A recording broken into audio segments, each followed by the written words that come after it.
ബോയ്സിനെ കാട്ടിലും കഴിവ് ഗേൾസിനുണ്ടെന്ന് പറയുന്നത് ശരിയാണോ? തീർച്ചയായും എന്താ പറയാൻ കാരണം?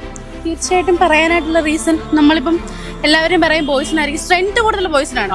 പക്ഷേ നമ്മൾ ഇമോഷണലി കണക്റ്റഡ് ആവുന്നതും നല്ലപോലെ എന്താ പറയാ നമ്മൾ ഈ ഇമോഷണലി സ്ട്രോങ് ആയിട്ട് നിൽക്കുന്നൊക്കെ പറഞ്ഞു അത് ഗേൾസ് തന്നെയാണ്. ഏറ്റവും വലിയ ഉദാഹരണമല്ല നമ്മുടെ അമ്മ. ഈ അമ്മമാരുണ്ടെങ്കിൽ നമ്മൾ ഉണ്ടാവത്തില്ലല്ലോ. നിങ്ങൾക്ക് ഒരിക്കലും പ്രസവിക്കാൻ പറ്റില്ലല്ലോ. അത്രയും പെയിൻ സഹിക്കുന്നുണ്ട്. തീർച്ചയായിട്ടും അവർ ബോയ്സിന് പറ്റുമോ? ഇത് ബ്രീഡ്സിന്റെ ഗ്രാംസ് ഒക്കെ ബോയ്സ് പറ്റുമോ? മൂഡ് സ്വിങ്സ് ആകാൻ ബോയ്സിന് പറ്റുമോ? ഇല്ലായിരിക്കും. ഇല്ല പറ്റില്ല.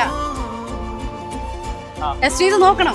അപ്പൊ ഒരിക്കലും പറ്റില്ല. നമുക്ക് താങ്ങാത്തോണ്ടാണ് ഗേൾസിന്റെ ആ ഒരു പ്രഗ്നൻസിയും പീരിയഡ് പെയിൻസ് ഒക്കെ വരുന്നത് ഇല്ലേ? തീർച്ചയായിട്ടും. അത് ഞങ്ങൾ അത്ര മെന്റലി പവർ കൊണ്ട് സ്ട്രെങ്ത് ചെയ്യും എന്നുള്ള ഉറപ്പുണ്ടായിരിക്കുമല്ലോ ഞങ്ങൾക്ക് തന്നേക്കുന്നത്. അല്ലെങ്കിൽ നിങ്ങൾക്ക് വരത്തില്ലായിരുന്നു. അല്ലെങ്കിൽ ഒരേപോലെ എല്ലാവർക്കും കൊടുക്കില്ലായിരുന്നു.